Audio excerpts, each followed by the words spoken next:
Fraksi Golkar DPRD Provinsi Maluku mengungkapkan berbagai kegagalan Murad Ismail sebagai Gubernur Maluku. Kegagalan tersebut disampaikan Ketua Fraksi Partai Golkar DPRD Provinsi Maluku, Anos Yeremia, saat paripurna mendengarkan akhir kata fraksi terkait rancangan peraturan daerah tentang pertanggungjawaban pelaksanaan APBD Provinsi Maluku tahun anggaran 2022, Kamis 3/8/2023. Dalam laporannya, fraksi Golkar membagi kegagalan gubernur menjadi 2 poin besar, yakni gagal dalam realisasi visi misi dan gagal dalam kebijakan. Kegagalan dalam realisasi visi misi gubernur yaitu pemindahan ibu kota ke Makariki, Pulau Seram, dan percepatan pembangunan. Pengembangan provinsi kepulauan dan Maluku sebagai lumbung ikan nasional. Pembangunan Smart City di pusat kabupaten kota di Maluku. Rekrutmen PNS dan pejabat berdasarkan kompetensi serta pertimbangan keterwakilan suku, agama, dan kewilayahan. Selanjutnya, penerapan sistem e-government dan e-budgeting untuk transparansi dan percepatan pelayanan publik. Harga sembako stabil dan murah. Mewajibkan perusahaan di Maluku mempekerjakan 60% anak Maluku. Biaya pendidikan gratis untuk SMU SMK di Maluku. Pembangunan RSUD menjadi RSUD pusat bertaraf internasional. Meningkatkan status puskesmas biasa menjadi puskesmas rawat inap di daerah terpencil dan terjauh. Kemudian kartu Maluku Sehat untuk berobat gratis di puskesmas dan rumah sakit.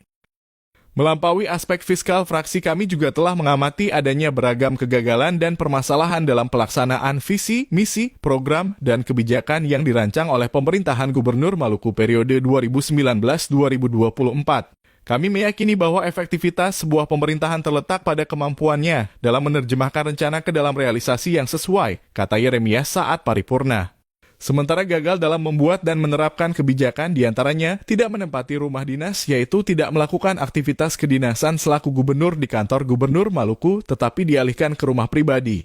MES Maluku sebagai salah satu aset daerah yang memiliki potensi untuk mendatangkan dividen bagi daerah, pembangunannya terbengkalai dan berantakan. Kemudian menyebabkan daerah banyak mendapat sanksi dalam hal kebijakan fiskal seperti pemotongan DAK. Hal itu menyebabkan penyempitan keleluasaan belanja daerah untuk program dan kegiatan akibat beban hutang. Beban hutang 700 miliar banyak menimbulkan persoalan pasca melakukan pendandatangan MOU dengan pihak I3 karena tanpa melalui koordinasi dengan DPRD. Tidak mempraktekkan good government dalam tata kelola pemerintahan dengan mengabaikan DPRD sebagai mitra eksekutif.